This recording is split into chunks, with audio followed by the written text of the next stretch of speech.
Five on Your Sideline is sponsored by Siden Stricker Nobi John Deere.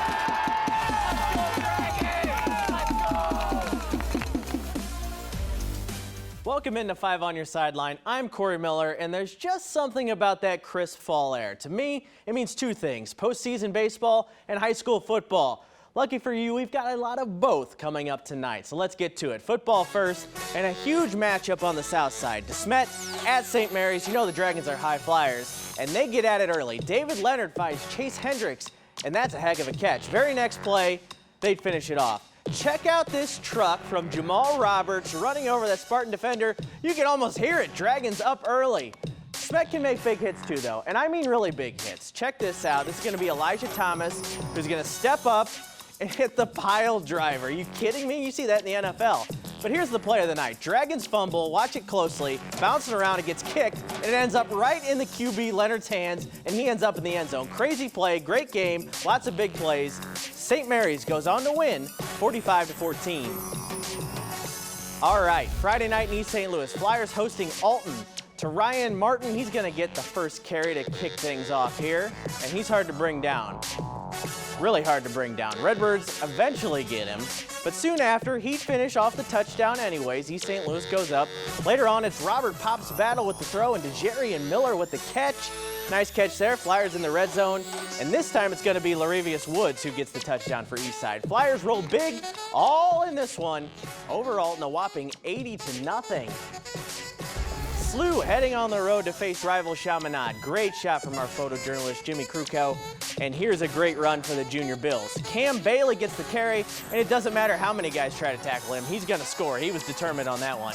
Then it's going to be a guy who knows a thing or two about scoring. QB Marco Sansone is going to hit Ryan Wingo. You knew this was coming, and you know how this ends. A skip, a spin, and he hits the Jets. Gone for a 60-yard touchdown.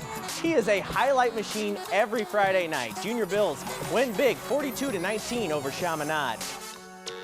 Next up, O'Fallon having a great season, taking on Belleville West. Colt Michael, he's one of the best QBs in the area, and he's going to find his receiver, Cam Sheehan, and Sheehan going to do the rest. Hits the spin cycle on the defender and heads for pay dirt. That's good for 6 for O'Fallon.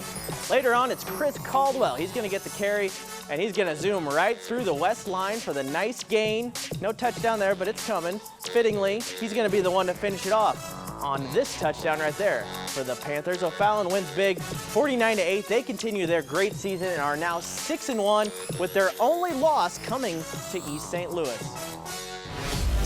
Tackle Hunger is sponsored by Neighbors Credit Union. Here you belong. Our game of the week this week features Hazelwood Central taking on the Ladue Rams. And while the life of a football coach may be a demanding one already, one head coach in this game has added a pretty unique side job to his workload. This is Hazelwood Central head coach Kerry Davis. He's a former NFL running back who won a Super Bowl with the Pittsburgh Steelers. He's been coaching the Hazelwood Central Hawks for 5 years now, but he has a new title too, morning talk show host. Davis was recently named a co-host on 101, ESPN's morning show, where he gives his sports insight by morning and leads Hazelwood Central in the afternoon.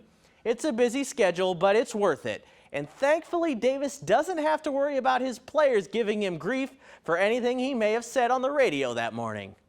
It's some pretty long days, but I enjoy it. I'm ready for it. I'm excited about it. They should be in class. So if one of them tells me that they heard what I said, then we got a different problem on our hands.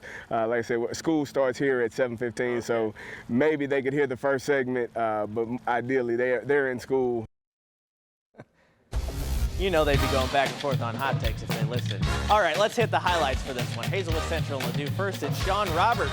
He gets the carry and rumbles in for the Rams. That's a touchdown. Ladue goes up. Hazelwood Central, they can make some plays on offense too. And just sit back and watch this run from Kareem Burns.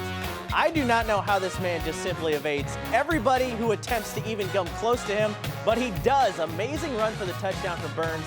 I don't even know how he's going to have the energy to celebrate after this one, but you know he's going to. Ladue goes on to win this game, though, 20-16. All right, let's check in on our Tackle Hunger initiative for this week, and it was another great one. Ladue came out on top with 3,888 pounds of food gathered so far. They gathered that many this year. So far, Tackle Hunger has collected 26,000 pounds of food, valued at just under $50,000. St. Louis area community continues to step up for Operation Food Search. Well, it was a rough ending at Busch Stadium today, but the Cardinals aren't dead yet. We'll go into the locker room coming up next.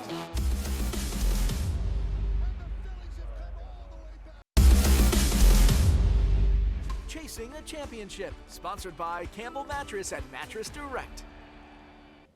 Coming into today, the St. Louis Cardinals were perfect. Perfect at winning postseason games when they held at least a 2-run lead heading into the 9th inning, 93-0. But as you saw, the Phillies blemished that record to make it 93-1 after Game 1 of the NL Wildcard Series. The day started out strong. Jose Quintano on the hill. He was superb. 5 1/3 innings, tiptoed out of danger a few times, but was almost perfect. This was the moment of the day for a while. Rookie Juan Yepez hits the first postseason pitch he ever sees for a go-ahead 2-run shot in the 7th. First ever Cardinal to hit a pitch hit go-ahead shot in the playoffs in franchise history. Then the 9th inning hit. Ryan Helsley hit a batter with the bases loaded to score a run, and then he left the game with an injury. And in comes Andre Palante, who gives up a 2-run single. Phillies take the lead and would rub it in. They score 6 runs in the 9th. Cards got one back in their half, but Philadelphia wins 6-3 to take Game 1. Let's go inside the locker room with the Cards facing elimination heading into tomorrow. I'm trying to succeed, so like when the ball gets through, it hurts. It hurts like everything, but the situation came up again tomorrow, and I'd throw the exact same pitch in the exact same spot, and if the result was again, tip your cap. It's a tough one. We played hard to the end. Q pitched a great game. Our bullpen did a good job, and it got a little slippery there in the 9th, and they took advantage. I mean, it's a tough loss. Not gonna lie. We still have 2 more games to go. And we're gonna win it. That's what you do. We got to try to find a way to win tomorrow. We can't worry about what happened today, and if we can win tomorrow, we'll have a shot on Sunday. I think we'll be fine. I mean, these guys all year have done a nice job of whether we win a big game or lose a big game, and the next day's a new day. This will be no different. We know what's at stake. We either win or go home. We'll embrace that. All right, so let's look ahead to tomorrow. A must-win Game 2 in St. Louis. It'll be Miles Mikolas against Aaron Nola for the Phillies in a big-time pitching matchup. It's a night game tomorrow with first pitch at Busch Stadium set for 7:37. If the Cardinals win, Game 3 will be on Sunday at that same time. If they lose, well, we'll see them next in spring training. Today's loss is probably up there in all-time depressing Cardinals postseason moments, along with the Don Denkinger game in the 1985 World Series.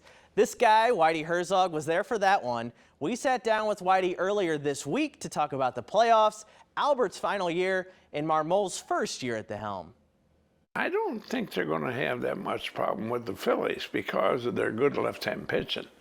I think if you pitch, when you want to balance the Phillies a little bit, you got Harper and you got Schwarber, top two hitters in the first inning, and left-hand pitching balances that out a little bit. Why in the National League they kept pitching him upstairs for 11 years and high and inside, how he could line that ball for a double down the line fair, how he could foul and put it around the fair.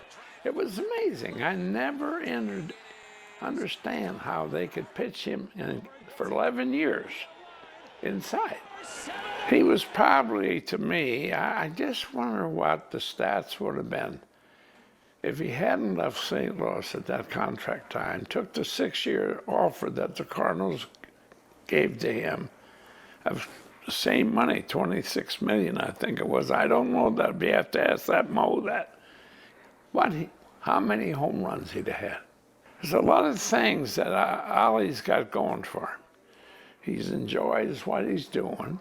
He doesn't get too upset. Seems to get along with the press and the players, a very honest person. And every time that I talk to him, it ends up him and I talking about how much he enjoys what he's doing. And I think he's done a super job. I don't agree sometimes about some of the moves. I never agreed about anybody. Nobody agrees all the time. But I think he's done a very, very good job. The pitching staff, without number one all year, but overall, you're asking him about Ollie Marmol. I think he's done a great job. Well, the Cardinals aren't the only team in town trying to win a postseason game this weekend. We'll head to the pitch coming up next.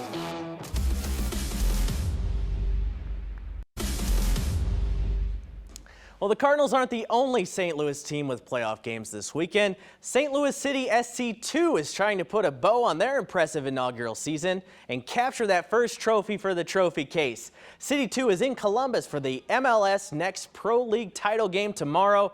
Development is the goal for this team, but ending with a title would be a cherry on top. And while it took a lot of work to build this team up from the ground, head coach John Hackworth always knew a championship was a realistic goal. To give you an honest and true story, I wrote October 8th on the board because that's what we wanted to be able to do. But to do it is totally different, and then you have to get so many people to come together and not only do the job, but learn the relationships and learn the processes. That's it for 5 on Your Sideline tonight. We'll be back tomorrow. Lots more Cardinals coverage and hopefully a win this time. Good night, St. Louis.